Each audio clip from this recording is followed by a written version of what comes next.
Parmi les décisions majeures prises lors du Conseil des ministres de ce mercredi 21 août, l'adoption d'un avant-projet de loi constitutionnelle visant à modifier les articles 34 et 147 de la Constitution. L'article 34 concernant la devise nationale voit un changement. La devise actuelle Unité, Progrès, Justice sera remplacée par la patrie ou la mort, nous vaincrons. Le ministre de la Justice et des Droits humains chargé des relations avec les institutions, Garde des Sceaux, explique que ce changement vise à renforcer le sentiment patriotique et raviver l'engagement citoyen en inspirant le peuple vers un avenir meilleur. Il s'agit de la devise de notre pays qui est consacrée en cet alinéa 4 de l'article 34 de notre Constitution qui dispose que la devise est Unité, Progrès, Justice.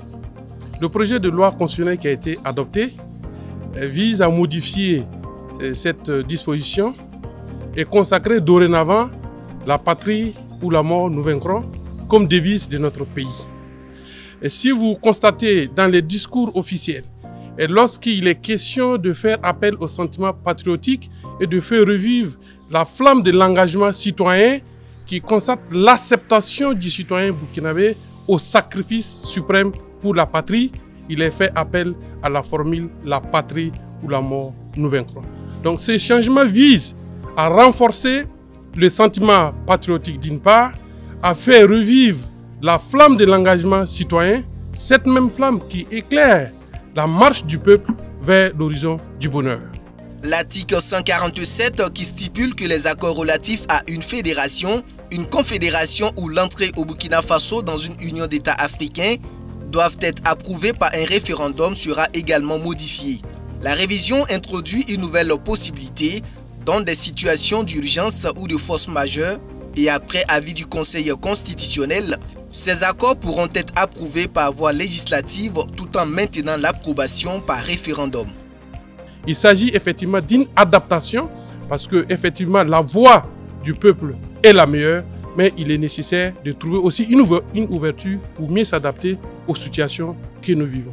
Le gouvernement autorise aussi le recrutement de 11 traducteurs-interprètes pour le ministère des Affaires étrangères afin de soutenir le redimensionnement de la diplomatie burkinabé et d'intégrer de nouvelles langues pour mieux répondre aux besoins internationaux.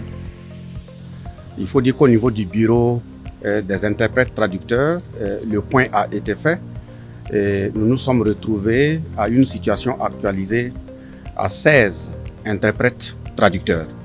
Et vous savez très bien la place qu'occupe la diplomatie et les relations internationales avec le fait de redimensionner notre partenariat en tenant compte de nouveaux partenaires parce que le point actuel nous limitait essentiellement à 3 langues, à savoir l'arabe, l'anglais, l'espagnol en termes de traduction. Mais la réorientation actuelle de notre partenariat nous amène sur le terrain à envisager la prise en compte de 7 langues. Et au niveau de ces 7 langues, vous allez voir, il y a l'anglais, il y a l'espagnol, il y a le turc, il y a le russe, il y a l'italien, pour tenir compte de ces nouveaux partenaires au niveau desquels nous voulons renforcer cette question de partenariat en termes d'échanges internationaux et en relations diplomatiques. Le Conseil valide également 2 rapports importants concernant l'Agence d'information du Burkina. L'AIB sera désormais érigée en établissement public de l'État à caractère administratif, ce qui permettra, selon le ministre de la Communication, de renforcer sa mission de collecte et de diffusion d'informations de qualité.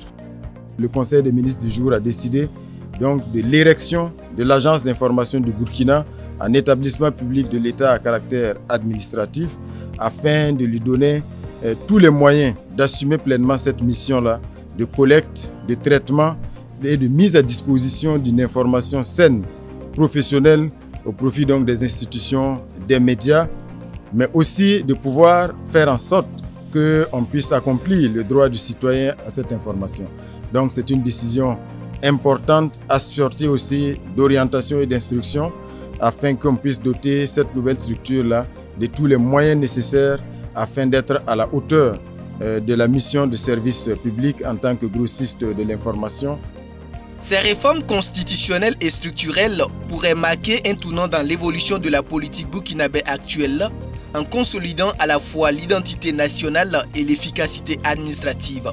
Avec ces ajustements, le Burkina Faso se prépare à relever de nouveaux défis et à renforcer son engagement envers ses citoyens.